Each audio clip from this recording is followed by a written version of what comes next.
Bonsoir à vous tous. Aujourd'hui, je veux aborder la question très grave des rapports entre la France et la Chine. Pour la première fois, la presse française ose parler du fameux laboratoire P4, le fameux laboratoire P4 à Wuhan.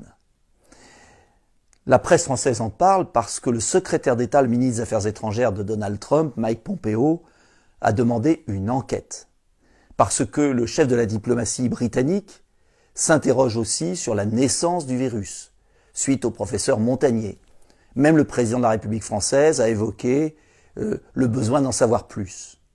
Imaginez ce qu'aurait dit la presse française si nous avions eu la déclaration d'Emmanuel Macron dans le Financial Times ou celle du secrétaire d'État aux Affaires étrangères, Mike Pompeo, américain. Imaginez simplement. Qu'est-ce que le laboratoire P4 ?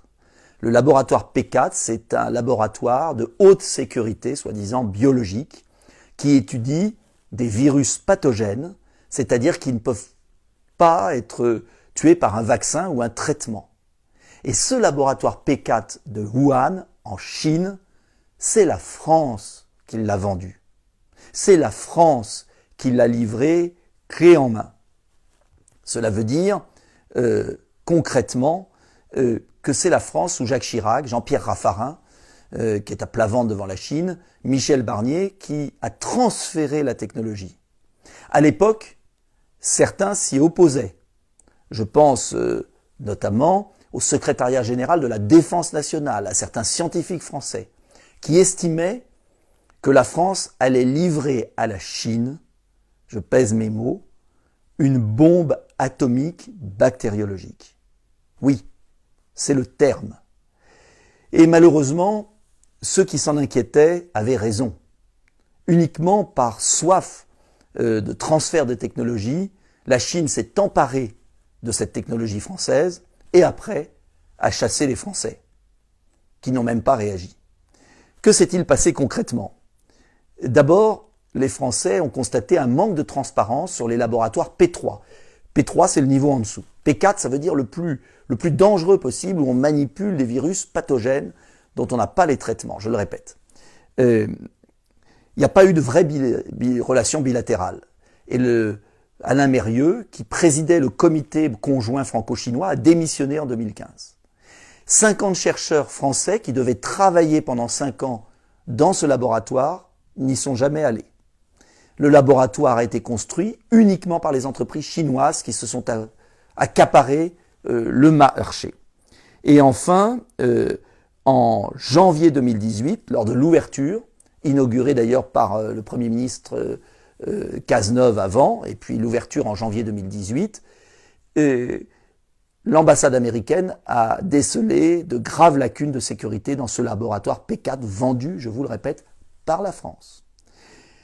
Même des médias chinois, en février 2020, ont estimé qu'il y avait des choses bizarres qui s'étaient produites et peut-être des animaux de laboratoire qui auraient été vendus sur le marché à côté. En un mot, enfin, on pose des questions à la Chine.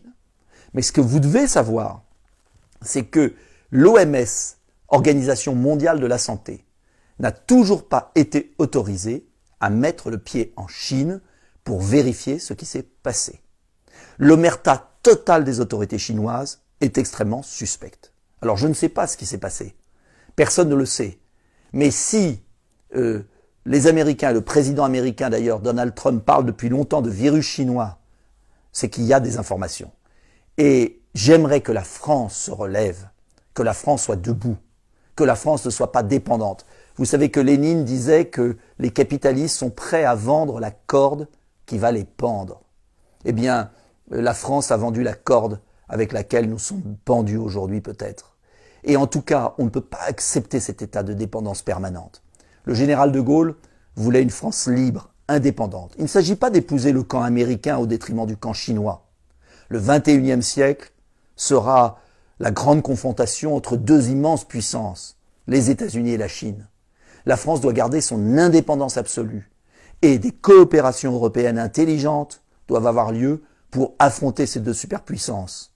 Mais pas par Bruxelles, pas par l'Union européenne, uniquement par des coopérations d'intérêt France, Allemagne, Angleterre, Italie. C'est la seule solution pour peser. En attendant, cela veut dire que nous devons retrouver notre liberté.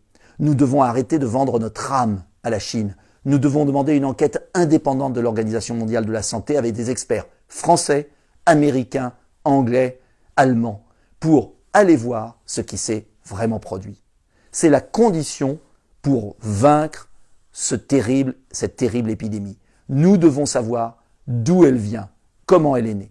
Et la Chine ne peut pas continuer à humilier le monde avec ce virus chinois qu'elle a envoyé à travers le globe.